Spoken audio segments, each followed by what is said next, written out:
En venant sur l'autoroute ce matin, j'ai vu une pancarte, une annonce comme j'en avais jamais vu ici au Québec. Ça disait « Respecter les limites » et c'était indiqué pour un excès de vitesse à 160 km à l'heure. L'amende est de 800 $. Et je me suis dit à moi-même que j'étais un peu chanceux parce que j'ai probablement jamais roulé jusqu'à 160, enfin peut-être pas, mais j'ai déjà largement dépassé la limite de vitesse et j'ai été chanceux, je me suis pas fait prendre souvent. Mais je dois dire que j'aimerais pas payer 800 $ d'amende et ça fait réfléchir.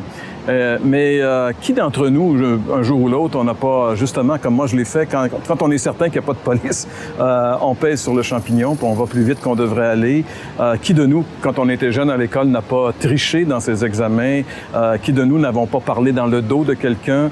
En fait, on est des pécheurs et on a tous quelque part quelque chose à se reprocher. On a tous quelque part, comme on dit, un squelette dans le placard. Par contre, il y a des gens qui ont fait des choses assez terribles. Par exemple, vous avez certainement déjà entendu parler du scandale du Watergate aux États-Unis. C'est le plus gros scandale politique qui est arrivé dans le monde et probablement, sûrement aux États-Unis. Et ça avait même coûté la présidence à Richard Nixon. Il avait été obligé de démissionner pendant son mandat. Et c'est la seule fois dans toute l'histoire des États-Unis où un président a été obligé de démissionner pendant son mandat. C'est vous dire jusqu'à quel point ce scandale-là était grave. Et parmi les instigateurs du scandale, parmi ceux qui ont aidé Richard Nixon dans son espionnage au Watergate, il y avait ses conseillers, ses proches conseillers, entre autres un gars qui s'appelait Chuck Colson, Charles Colson. Et c'était un des hommes les plus puissants aux États-Unis et donc un des hommes les plus puissants dans le monde. Et du jour au lendemain, après avoir été jugé pour sa participation au Watergate, il s'est retrouvé en prison. C'est comme s'il avait dégringolé du plus haut point jusqu'au plus bas point. Et alors qu'il était en prison, il compte dans un de ses livres ce qu'il a vécu. C'était assez horrible, mais en prison, il s'est tourné vers Dieu et il s'est converti. Il a connu le Seigneur Jésus-Christ comme son sauveur et il a été complètement transformé et même il a commencé un ministère qui s'appelle Prison Ministries aux États-Unis qui roule encore aujourd'hui et qui permet à des milliers de prisonniers de connaître le Seigneur Jésus comme leur sauveur. Peut-être qu'on n'a pas fait des choses aussi graves que Chuck Colson, mais certains, si on s'examine un petit peu, si on y réfléchit, on va trouver que quelque part, on a des choses à se reprocher. Et même pire que cela, la Bible dit, vous savez, Dieu, il va nous chercher vraiment, il nous met dans le coin. Lorsque dans l'Ancien Testament, par la bouche du prophète Ésaïe, il dit qu'on est tous des impurs et que même notre justice est comme un vêtement souillé. Ça veut dire que même nos bons coups, même ce que nous, on pense être vraiment quelque chose de bien, bien aux yeux de Dieu, c'est entaché. C'est comme un vêtement souillé. Parce que Dieu voit non seulement les actions qu'on fait, mais il voit aussi les motifs qui sont derrière et toutes ces choses-là. Donc, on a vraiment un problème, nous, les êtres humains, avec Dieu. Et ce que je trouve le plus extraordinaire dans tout ça, c'est que pour des individus tels que nous, Jésus est venu expressément du ciel mourir sur la croix. C'est pour des gens comme nous qu'il l'a fait. La croix était quelque chose d'horrible. J'ai lu beaucoup sur la croix, j'ai réfléchi aussi et je pensais à Jésus la veille de sa crucifixion, ce qui devait lui passer par la tête, savoir que le lendemain, il subirait ce genre de traitement. Vous savez, les Romains étaient vraiment terribles avec les crucifiés. D'abord, ils les flagellaient. C'était la flagellation. Puis, si vous avez vu le film de Mel Gibson, La Passion du Christ, il décrit très, très bien ce qu'était la flagellation à cette époque-là. C'est pas exagéré, c'est vraiment ce qui se passait. Et il a été déshabillé, on l'a mis nu sur cette croix, et les gens se moquaient de lui. Et il était là en train, lui, de payer pour mes péchés, de mourir à ma place et à votre place, parce qu'il nous aime. C'est pour des êtres comme nous que Jésus est venu mourir sur la croix. Et la Bible nous dit que lorsque Jésus est mort ce jour-là, sur le mont Golgotha, il y avait 3 croix. Jésus a été crucifié au milieu de 2 brigands, 2 bandits, 2 malfaiteurs. C'était pas des...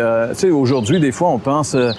quand j'étais jeune, on disait le bon larron et le mauvais larron. Mais c'était des bandits, des criminels, des hommes qui avaient du sang sur les mains, des hommes qui avaient probablement tué.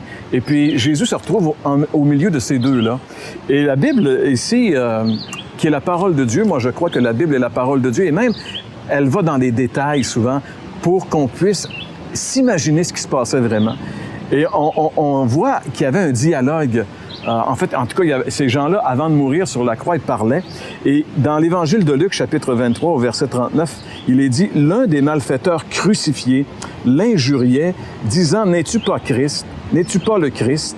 Sauve-toi toi-même et sauve-nous. » Moi, je trouve ça un peu ahurissant que ce gars-là, il se retrouve sur la croix, il reste quelques heures à vivre, puis il est encore dans sa rage, il est encore dans sa rébellion, il est en train d'insulter Jésus. Il lui dit, si t'es le Christ, descends, puis fais-nous descendre, puis etc. Il est vraiment... Je veux dire, on pourrait penser peut-être que quand quelqu'un est rendu là, il commence à réfléchir, puis tout ça, mais c'est pas le cas pour tout le monde. Puis en tout cas, c'était pas le cas pour lui. Lui, jusqu'au bout, il avait sa rage, et puis il est mort enragé, on pourrait dire. Mais la Bible dit que de l'autre côté, il y avait un autre. Et l'autre le reprenait et disait, « Ne crains-tu pas Dieu, toi qui subis la même condamnation? » Moi, je trouve cette parole un peu énigmatique. Il dit « Ne crains-tu pas Dieu? » Il dit ça à son chum, c'était deux compagnons. Ils ont fait la vie ensemble, ils ont fait leur mauvais coup ensemble, ils ont fait leur meurtre ensemble, et puis là, ils se retrouvent ensemble en train de mourir sur la croix, puis il dit « Crains-tu pas Dieu, toi qui subis la même condamnation? » Ça, je trouve ça intéressant. C'est comme si ce gars-là réalisait que Jésus, c'est Dieu, puis qu'il était condamné finalement. Et la preuve qu'il pensait ça, au verset 41, il dit « Pour nous, c'est justice, car nous recevons ce qu'ont mérité nos crimes, mais celui-ci n'a rien fait de mal. » Je trouve ça super. À 3 reprises, Pilate, il dit de Jésus « Je ne trouve rien de mal en lui. » Et là, un gars qui est avec lui crucifié, il dit « Ce gars-là, il n'a rien fait de mal. Il est condamné. » Alors, il y avait certainement un problème dans la pensée de cet homme. Comment ça se fait qu'un homme qui n'a rien fait de mal se retrouve sur une croix? C'est pour les malfaiteurs, c'est pour les bandits qui méritent la peine capitale. Comment ça se fait qu'il est là, lui qui n'a rien fait de mal? Et la seule réponse possible à ça, c'était que c'était le Messie qui était venu mourir pour ses péchés, qui était venu se charger de ses iniquités. Peut-être que c'est un Juif qui avait entendu dans sa jeunesse à la synagogue le chapitre 53 d'Ésaïe qui parlait du Messie qui allait venir et qui allait souffrir sur la croix. Ça lui est revenu aux derniers instants et il a dit « c'est lui ». Il s'est tourné vers Jésus, ça je trouve ça intéressant. Il dit à Jésus « souviens-toi de moi quand tu viendras dans ton règne ». Pour lui, c'était clair que Jésus était le Messie. Il se tourne vers lui et lui dit « souviens-toi de moi quand tu viendras dans ton règne, car tu vas venir régner ». C'était clair pour lui. Et Jésus lui dit « je te le dis aujourd'hui, en vérité, tu seras avec moi dans le paradis. » Malgré tout ce que ce gars-là a fait, malgré sa vie de criminel, aux derniers instants, il reçoit le témoignage de la bouche même de Jésus qu'il va être dans le paradis pour l'éternité. Malgré tout ce qu'il a fait, il va se retrouver dans l'éternité, tout simplement avec Jésus, tout simplement parce qu'il s'est tourné vers lui et qu'il lui a confié sa destinée. Lorsqu'il lui a dit « Souviens-toi de moi quand tu viendras dans ton règne », c'est comme s'il avait confié sa destinée entre les mains de Jésus. Et pour être sauvé, finalement, tout ce que nous avons à faire, c'est ça.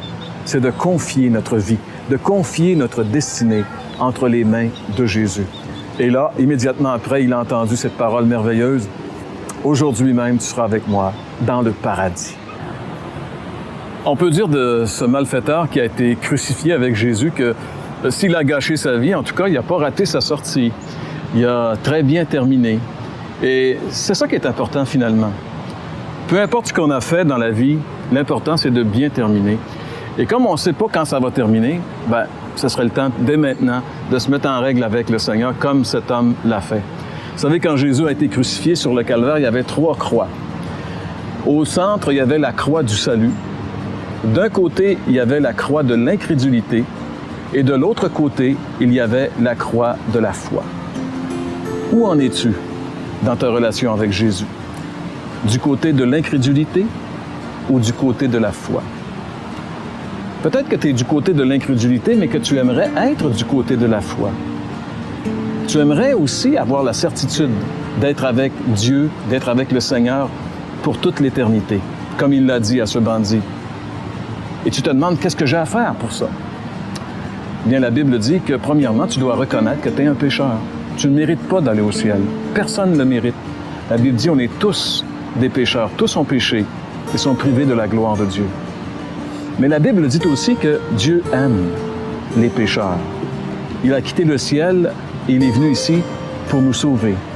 Il est venu chercher et sauver ce qui est perdu. Dieu nous aime, malgré ce qu'on a fait. Il nous aime. Et la Bible dit, Dieu a tant aimé le monde qu'il a donné son Fils unique afin que quiconque croit en lui ne périsse pas, mais qu'il ait la vie éternelle. Et tout ce que tu as à faire, c'est de le recevoir par la foi. La Bible dit à tous ceux qui l'ont reçu, il a donné le pouvoir de devenir enfant de Dieu. Le recevoir, c'est simplement dire, Seigneur, je reconnais que je suis pécheur. Je reconnais que j'ai mal fait, que j'ai manqué. Je te demande pardon. Mais je crois que tu es mort pour mes manquements sur la croix. Et je veux te recevoir maintenant comme mon Sauveur et mon Seigneur. Viens dans ma vie, prends ma vie et fais de moi ce que tu veux. Si on fait sincèrement cette prière, le Seigneur vient dans notre vie et transforme notre vie. C'est pourquoi je vous invite à prendre très au sérieux ce que vous avez entendu au cours de cette émission aujourd'hui.